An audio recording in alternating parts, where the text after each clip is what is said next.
Why should you buy Bitcoin? One of my elevator pitches for this question, uh, the kind that I like to use if I want to shock someone, to really grab their attention, is you buy Bitcoin because you do not want to be a peasant, a serf, or a slave. Now, this is a little dramatic, yes, although in a way I am being 100% serious.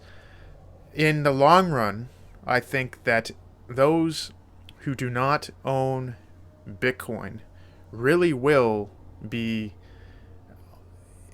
on the same level as a serf or a peasant. And while that is dramatic to say now, yes, I know, and there's a certain element of shock value there, for better or for worse, in the long term, I actually do think that this really is the case. Why do I say this? What is a peasant or a serf? Well, really what it boils down to is not owning property. Right? That's kind of the essence of what a peasant or a serf was. They were farmers who did not own their own land. The land was owned by a feudal lord, and the peasant worked the land for the feudal lord, and it wouldn't quite be accurate to call them slaves. There are distinctions between a peasant and a slave historically, but there is this element in which you definitely could see how you work the land, but you don't own the land. There's an element in which you're not free. You're not independent. Contrast the peasant or the serf to the yeoman farmer. The yeoman farmer, who was traditionally from England, and then you had in America the tradition of Jeffersonian, the Jeffersonian ideal of the yeoman farmer. But you could also see this in other parts of the world, other parts of Europe, or even outside of Europe, in which you have farmers who own the land that they work. And this is a critical distinction because even though the yeoman farmer was not rich by any means, he owned capital. He owned his own land. And while this amount of wealth was in comparison to a rich merchant or a feudal lord or the nobility or whatever, the yeoman farmer's wealth was meager in comparison. It was very humble, but it was his. And there was a measure of independence that came with the farmer owning his own land. He was self-sufficient. He was not entirely politically sovereign, sure, but a man who owns his own land and works his own land was there was a sovereignty to that.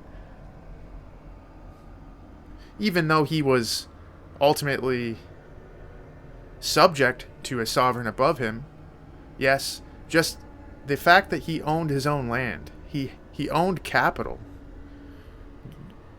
conferred upon him an element of sovereignty. A sovereignty that a peasant or a serf would be entirely unfamiliar with.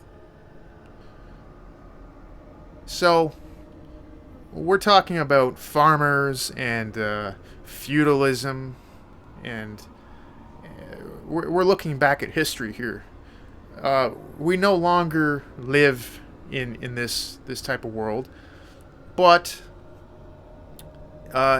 we must recognize that there is such thing as digital serfdom. If this does not already exist, it will exist. So, to the degree that the economy is digitizing, and we are going into, well, we are well into the information age at this point. I mean, if the internet were to collapse, people would starve in the streets. Right? We are well into the information age.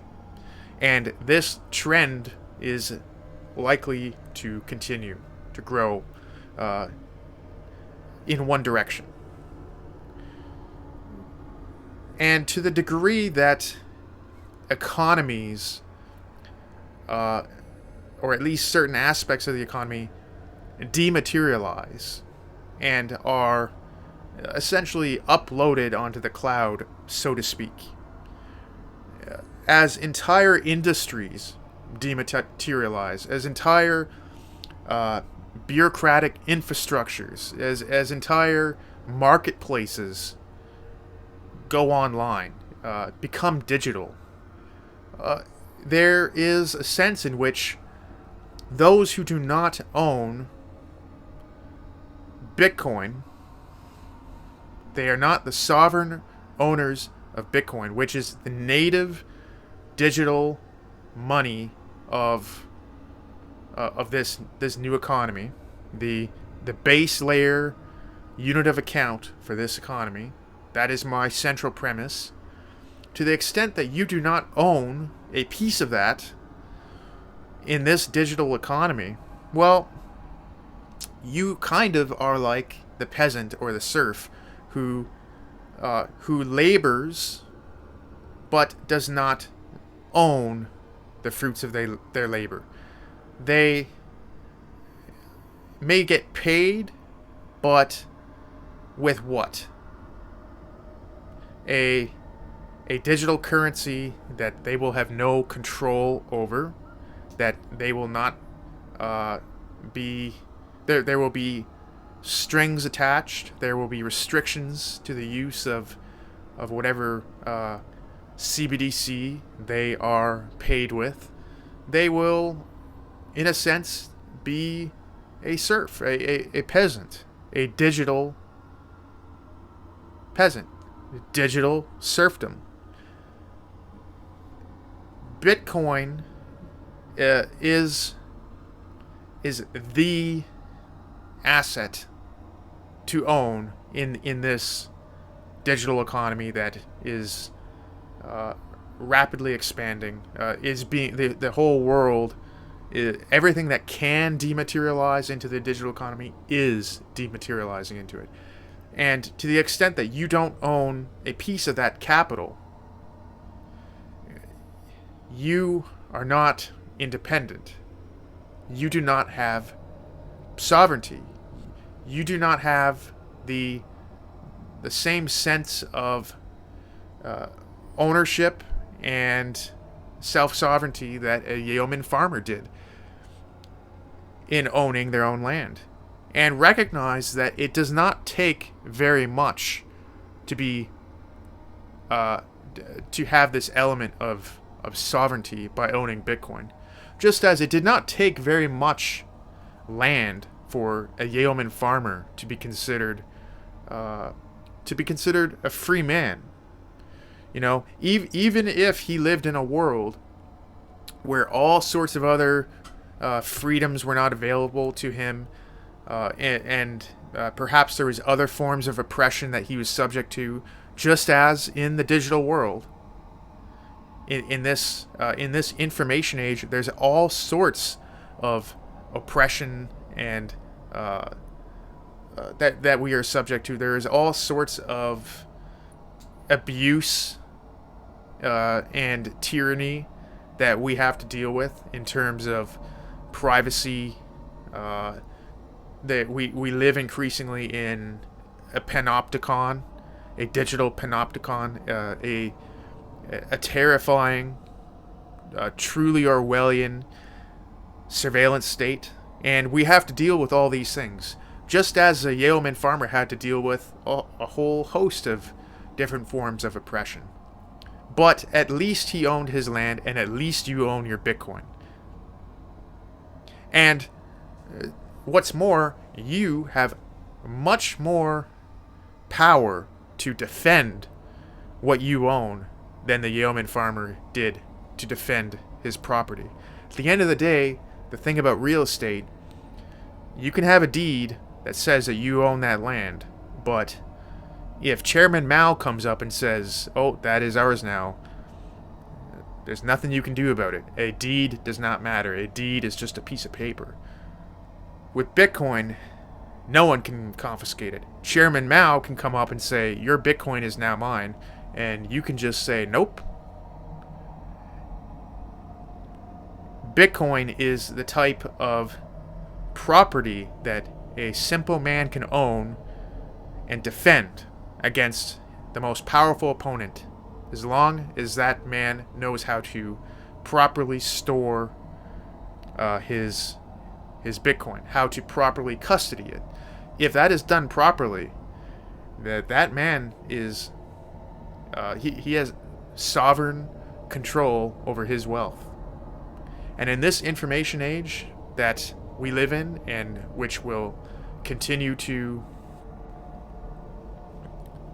consume the analog world as the analog world dematerializes into the digital, as this process continues to happen at an exponential rate, the degree to which a simple man, just an average citizen, a diligent worker, is able to own a piece of the Bitcoin ledger. It is like owning a parcel of land. Bitcoin in this sense is kind of like digital real estate, which is absolutely finite, and which there's no such thing as a developer coming and creating a suburb. No, the digital land, so to speak, represented by the Bitcoin ledger, that's all there is. And to the extent that you own a portion of it, your percentage ownership of that entire block of land is permanent and eternal. There is an incredible opportunity in that. There is an incredible sovereignty conferred by that ability. And it doesn't take much. I have to re-emphasize this. You don't have to become rich with Bitcoin for Bitcoin to confer upon you a degree of sovereignty and control over your own life.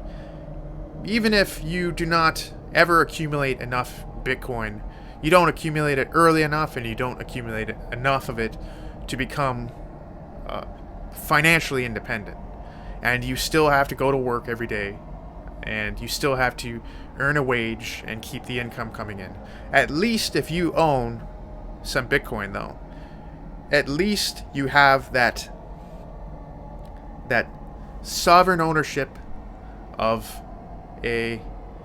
of digital property, of a unconfiscatable, pristine piece of collateral. As long as you own a portion of that, it gives you an element of freedom. It gives you options. You know, if your employer is abusing you, and you at least own some Bitcoin, that gives you some optionality. It gives you the ability to tell your employer, "No, I'm not putting up with this, and I'm gone." And importantly, if it is your government that is doing the abuse, well, in the same sense, Bitcoin allows you to cross your arms and say, no, I'm not putting up with this. And the government can't do anything about it, because they can freeze your checking account. They can confiscate your pension and your retirement fund. They can do all that, but they can't take your Bitcoin. And that's what makes a Bitcoin holder, to the degree that they hold enough that there is, they have the ability to stand up for themselves against powerful agents or institutions that that tower over them, to the extent that a person owns enough Bitcoin to be able to stand up to these Goliaths and say no. Well, that is the essence of freedom and sovereignty. And it is, in this digital age, it is Bitcoin that is the one asset that I believe will truly be considered the litmus test for the degree to which you are a serf or a peasant in this information age. If you don't want to be enslaved to digital serfdom, ultimately you're going to have to own some Bitcoin. And right now, there's this incredible opportunity where this asset that confers upon its owners freedom, independence, and sovereignty, it is just sitting there waiting to be widely distributed. And I say distributed not in the sense that it is being parceled out by a central party, by a powerful institution that is deciding who gets what. I say distributed because, to the extent that institutions and governments still have not really had the ability to pile in to this asset, to accumulate themselves, to that extent, Bitcoin is kind of just sitting there, waiting for anyone who comes across it to just pick it up. And I say this as Bitcoin is, $70,000. It's like pennies on the dollar, even at $70,000 in the long term. I believe that absolutely is the case. It's like virgin land that a serf can buy for 10 cents, 5 cents, even 1 cent on the dollar. And it's that critical opportunity where, for once, people who have been basically, to use the term wage slaves, like for people who have been wage slaves for all their life and they really can't see any way out of that, well, here's this opportunity for a peasant or a serf to buy land that will confer sovereignty and independence upon them, to buy it at an insane discount, at a discount that actually allows them to leverage what meager means they have, what meager wages they do earn. They are for once able to leverage it in such a way that they can so substantially improve their economic position that they actually will no longer be serfs. They will still have modest lives. They will not be rich by any means, but they will have some sovereignty and independence. And that is the opportunity with Bitcoin. Bitcoin is the ticket out of serfdom. And the danger is that as we head into this digital age and the analog economy is dematerializing into the digital, there is a risk, if you do not take advantage of this opportunity and accumulate Bitcoin while you can, while this opportunity presents itself, you may well be stuck as a digital serf for generations. Because in this digital age, it is only those who own Bitcoin who will truly be free. So become a Yeoman Bitcoiner.